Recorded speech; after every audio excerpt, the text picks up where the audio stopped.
Matthew, you're the first resilience expert that I'm interviewing, and Really? yeah, you are. Never thought of myself as an expert. Well, to me, you are because you managed in a tremendous way to put pictures to the subject, and very often a picture speak more than 1,000 words. And Yeah. so I was very, very attracted when I found your book, the little big book, no, the big little book of resilience. Yes. And I was instantly attracted to it, and I had to order it, and I'm still fascinated, and it's lying next to my bedside, and my daughter is very often browsing through it, and we talk about some of the images. So yeah. Oh, that's great. I'm really glad you like it. And have you seen because there's a German version, which is no. longer. Okay. They went a sort of a more landscape sort of way. So Okay. why, I don't know. Anyway. No, that one I haven't seen yet. Say again. And it's a hardcover.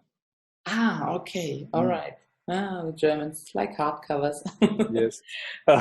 Do you mind sharing with me a little bit how this book came about? What's the story behind it?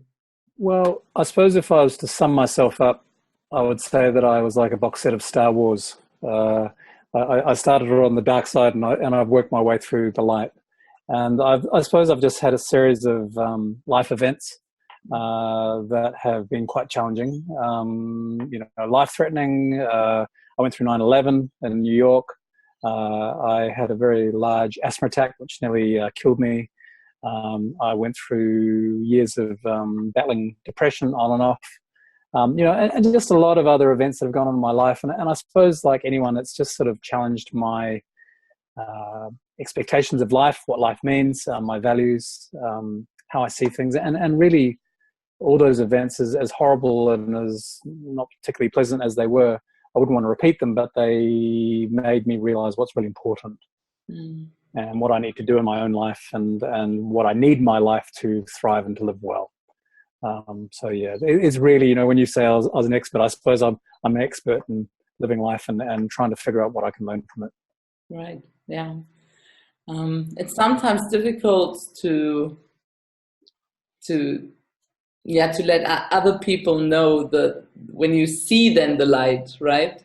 Yes. Because you've gone through those tragic life events, and then it really brings out another side. I think it very much relates also to the picture you have in here. You also find then you can find a gem even in those biggest challenges that are thrown to us, and yeah, I'm fully with you on that one. Yeah. And I think, it's not like, I always say after, say, the events of 9/11, I didn't wake up on the 10th of September, or the 12th of September, and just go, I'm going to change my life. It was a period of osmosis, and it's the reality was that life is intrinsically short. Life is intrinsically precious. All those people in those buildings and all those people in those planes, they all had stuff that they wanted to do, and they all had stuff that they wanted to fulfill, and they had families that they wanted to raise, and it was just taken from them. And so I suppose the realization was that we just don't know what's around the corner. And it's not that we should live, as I say in the book, it's not that we should live with a sense of foreboding. It's really that we should try and live life as fully as we can and engage and embrace each day as an opportunity rather than fearing what could possibly happen, because we don't know, which is a good thing, I think. Yeah, it is a good thing. And then in this way, if you live life every day in its fullest perspective, with gratitude, with trying to bring your best self into the relationships that you have around you, then and it's also okay if the book is getting closed at a chapter where you thought, well, this is not the end of the book yet, but somebody else decided to close your book, right? Yeah, and look, and life isn't always, beer and skittles. I don't know if you have a translation for that in German, but I know skittles in terms of sweets. I don't know. Does it has anything? Yeah, no, not that. It's not all song and dance. I think life is. I think life is, because a lot of pursuit in humanity is pursuing happiness, and I really believe happiness is a little bit like a cat that never comes to you when you call it. And occasionally it comes up into your lap and drops in your lap unannounced, and that as quickly as it is there, it is gone. And I'm a much bigger believer in sort of actively going after wellness or well-being, because I think that is something that we can really manage in our lives. So I saw Martin Seligman speak, and he's the forefather of positive psychology. Right. He's the founder of positive psychology in many ways, and he said he didn't really believe in happiness, and he said, but he believed in well-being, and he said himself, he said, I'm a depressive, but I have well-being, and he said, and you can have cancer, and you can have well-being. You can be a paraplegic and have well-being. You know, you can be schizophrenic and have well-being. And I really, really believe that. In the work that I do and the places that I travel when I do talks, you know, I constantly see this, how people have overcome incredible odds and incredible adversity and incredible difficulties and incredible mental health issues or physical health issues or financial issues or whatever, you know, life events, and they've actually come through it on the other side and have grown from it. And it's not to say that they trivialize that event or that they, you know, they just sort of wipe it off. It has become part of them and part of their story. Right. That's the other thing that I've really realized in my travels, is that how the story is such an incredible part, and being able to tell the story is very important as well. Yeah. So, yeah. Yeah, it does help and transforms people as such. Yes. So when you meet people, do you hold back with the light that you've seen, or do you share it generously on you know, strangers you meet on the street, like, and you see somebody who is struggling and well, look, I don't know if I wouldn't. I don't know if I'd necessarily stop people that I see in the street if I see them struggling, but you know, I do a lot of public speaking, and you know, to give you an idea, at the end of last year, I did from end of September to the beginning of December, I did 55 talks, and only 2 of them were in Sydney. So they're all over Australia and New Zealand, and I went to New York and Los Angeles, and one of the things that I really love about what I do is, as a speaker, is I get to go to places that I'd never go to on my own steam. You know, and I get to meet people that I'd never otherwise meet. Like I'm meeting you now, and I get to hear people's stories, and I feel very privileged and very blessed that I can hear some of these stories, because, you know, people, we all have a story, you know, and a lot of them are amazing, you know, and a lot of them are incredible, and I think when we actually realize that we're not alone in this crazy thing we call life, you know, and once we can start sharing stories. And quite often a lot of these stories might come with shame or embarrassment or tragedy.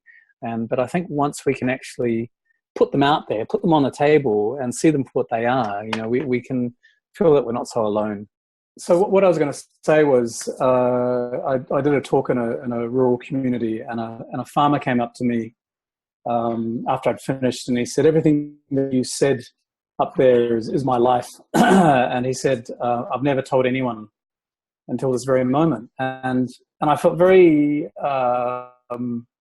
humbled and delighted that he could share that with me. But I also felt very sad, because there must have been a lot of collateral damage for not only for him, but for those who are around him. And, you know, whether it's his wife or his kids or his colleagues or people that he might work with.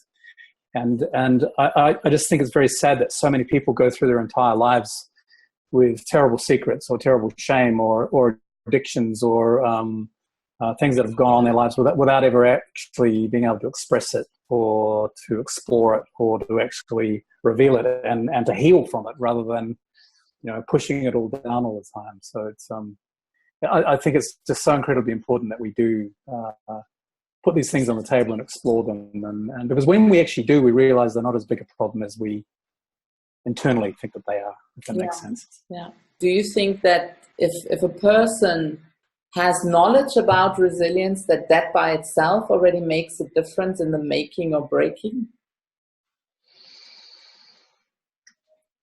Well, look, I suppose understanding resilience, I didn't really start understanding resilience until I started my work at the Black Dog Institute. You know, I used to think it was a fancy shampoo or a conditioner, you know, or a byproduct of that, you know.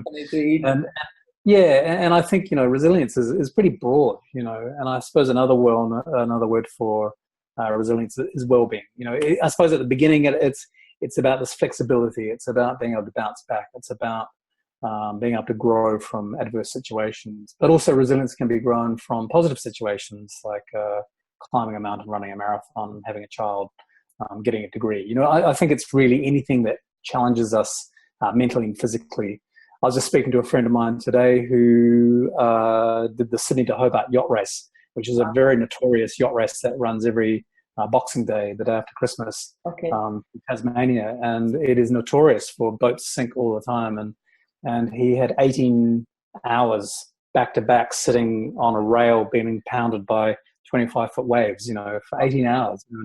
And I said, how are you after that? And he said, exhilarated, you know, and he said, it gives you focus and it gives you time for thought on what's important in life, you know, and all that sort of stuff. And you know, I said, but aren't you scared? And he said, but it heightens my life and it heightens why I'm here. And you know, and I suppose that's why people climb mountains and people run marathons. And, you know, I don't know, you know, I'm not going to do that sort of stuff. Okay, so yeah. What are the things that you do personally to keep your well-being? What is for you personally important? Well, if I was banished to Mars tomorrow and I could only take 3 well-being things, I suppose eating well. My wife is a real foodie and she's a food stylist, and she's working on a nutrition book at the moment, so we eat really well. The other thing is exercise. I don't run marathons and I don't live at the gym and I don't swim oceans, but I exercise as much as I can. You know, we've got a dog, so she's my excuse. I do belong to the gym. And also there's been research that shows that resistance training is one of the greatest ways that we can actually maintain brain strength. That's coming up more and more in research, so it's a very good thing to do. So exercise is really, really important in my life, but also meditation is probably one of the most important things. Just being mindful, learning how to meditate, learning how to quiet your mind. It is really, I meditated today before I knew that I was speaking. So did I. Oh, did you really? Yay. and I think it just, yeah, well, you know, I think it just, I always had this metaphor of our mind's a little bit like a pond that's been lashed by a storm, and it's got lots of cloudiness and swell, and I think meditation, what it does is it just settles everything down. You know, it clears the sediment, you get clarity, you feel more engaged, you're calmer. I'm generally happier after I've meditated, and so, you know, that's probably a really important part of my well-being.